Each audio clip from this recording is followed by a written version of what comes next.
Rusiyanın LDPR partiyasının sədri özünün Telegram kanalında miqrasiya qanunvericiliyin daha da sərtləşdirilməsi ilə bağlı təkliflərlə çıxış edibdir. Siyasətçi hökumətin əcnəbilərin Rusiya vətəndaşlığı aldıqdan dərhal sonra vahid sosial müavinəti əldə etməsini məhdudlaşdıran qərarını dəstəkləyibdir. Yeni qaydalara əsasən bu hüquq yalnız vətəndaşlıq aldıqdan 5 il sonra veriləcəkdir.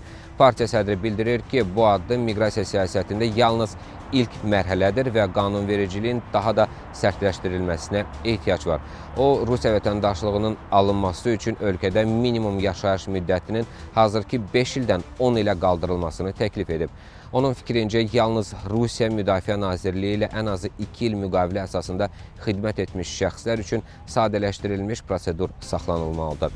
Bundan əlavə, siyasətçi vətəndaşlıq almaq istəyən şəxslər üçün hər il tibbi müayinənin məcbur olmasını da təklif edib. O bildirib ki, bu addım təhlükəli xəstəliklərin yayılmasının qarşısını almaq və narkotik asılılığı olan şəxslərin müəyyən edilməsi məqsədini daşıyır.